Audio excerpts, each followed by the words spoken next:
이곳은 필라델피아의 켄싱턴 거리입니다. 사람들은 마약에 취해 신경이 억제되어 몸이 굳어버린 채 좀비처럼 거리에 얼어붙어 있죠. 강력한 마약 중 하나인 펜타닐에 지배된 도시는 경찰이 손을 쓸 수 없는 상태가 되었습니다. 켄싱턴 거리뿐만 아니라 마약은 세계적인 문제로 자리 잡고 있죠. 한때 마약 청정국이라고 불릴 정도로 마약으로부터 안전한 나라였던 한국 또한 예외는 아닙니다. 그렇다면 마약은 어디에서 유통이 되고 사람들은 도대체 왜 마약에 빠질까요?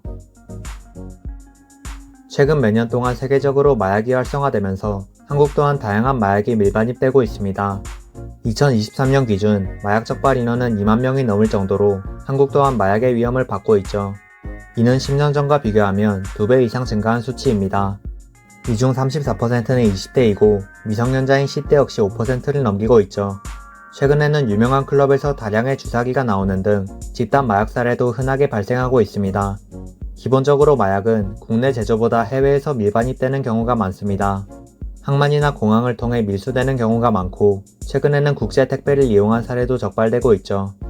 이들은 단속을 피하기 위해 소량으로 여러 번에 걸쳐 반입하거나 합법적인 제품에 마약을 섞어 들어오기도 합니다.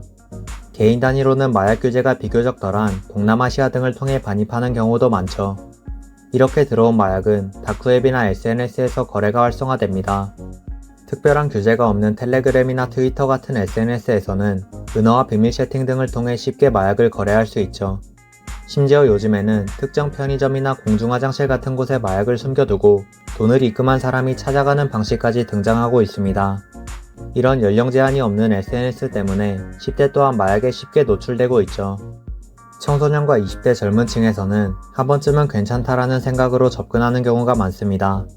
드라마나 영화에서 나오는 마약 장면들은 사람들의 호기심을 자극하는데요. 호기심으로 시작한 마약은 뇌에서 도파민을 폭발적으로 분비시켜 강렬한 쾌감을 줍니다. 이 과정에서 뇌는 마약과 쾌감을 연결시키고 반복적으로 그것을 찾게 만들죠. 한번 경험한 사람은 술과 담배보다 몇 배가 높은 중독성을 느끼게 됩니다. 이 중독성은 마약을 하지 않으면 살 수 없는 상태로 사람을 변화시키죠. 마약을 하지 않으면 극심한 우울감과 불면증을 느끼고 심한 경우 발작을 일으키며 스스로 목숨을 끊으려는 시도까지 하게 됩니다. 결국 사용자는 점점 더 많은 양을 원하게 되고 마약 거래는 갈수록 확산되어 가죠. 마약 중독은 마약과 관련된 범죄에서 끝나지 않습니다. 종류에 따라 다르지만 마약은 기본적으로 사고 능력을 떨어뜨려 충동적인 행동을 하게 만들고 이는 폭행, 교통사고 등 남에게 피해를 입히는 범죄를 유발하게 되죠. 또한 한국은 마약을 굉장히 비싼 금액에 거래하고 있습니다. 비교적 약한 강도에 속하는 대마 종류의 마약도 1g당 약 30만원에 거래한 사례가 많으며 강도 높은 마약은 1g당 60만원 이상에 판매되는 경우도 있죠. 이는 해외의 마약 거래 비용보다 훨씬 비싼 편입니다. 이에 구매 비용이 없는 사람들은 절도나 불법 대출 같은 범죄에도 쉽게 연루되기 마련이죠.